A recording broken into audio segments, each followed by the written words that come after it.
Le chancelier allemand Friedrich Merz affirme qu'en 2026, les États-Unis se détournent désormais d'un ordre mondial fondé sur des règles et du droit international pour mener une politique purement axée sur le pouvoir. Cette affirmation selon laquelle les États-Unis ne s'éloignent du droit international que maintenant est loin de la réalité.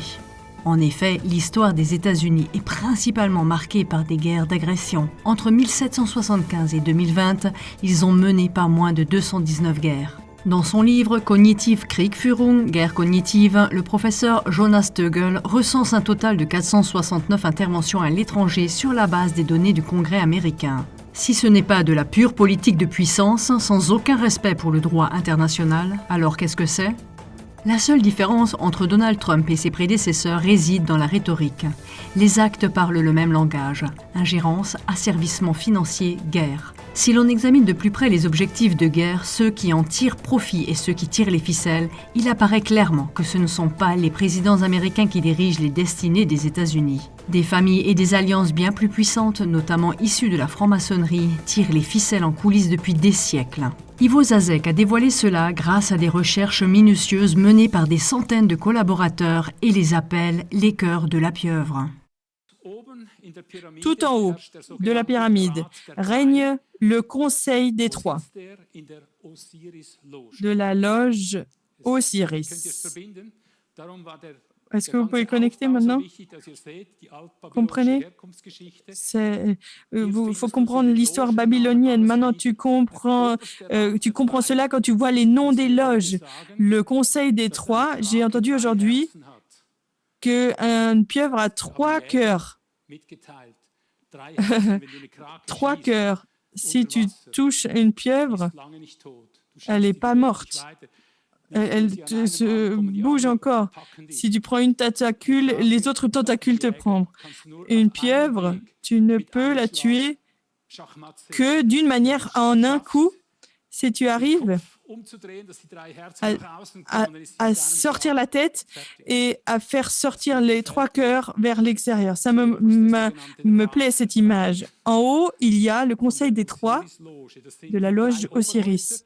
Il s'agit des 3 chefs des dynasties Rothschild, Rockefeller et Windsor. Ce sont les cœurs de la pieuvre. Les Windsor règnent sur la Grande-Bretagne depuis 1917. Après ces 3 viennent le Conseil des 13 de la loge d'Horus.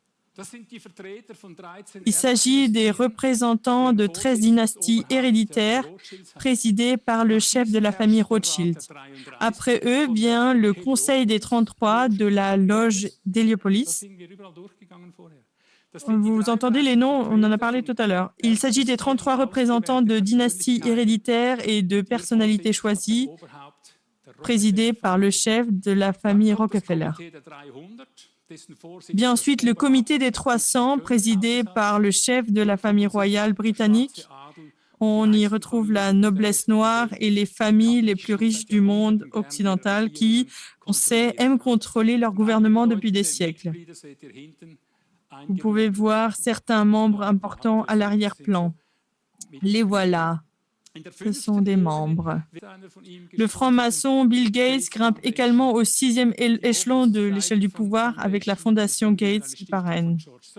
L'Open Society Foundation est une fondation de George Soros, la fondation Rockefeller et bien sûr une fondation de Rockefeller, etc.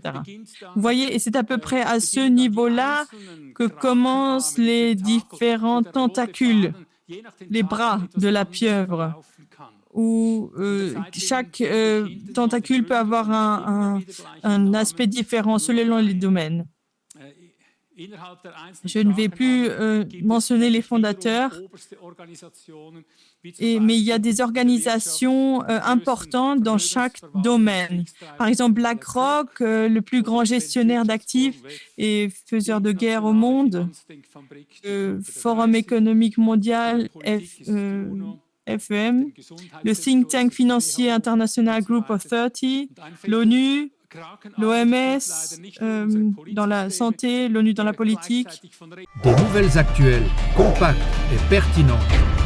CLA TV Infotact.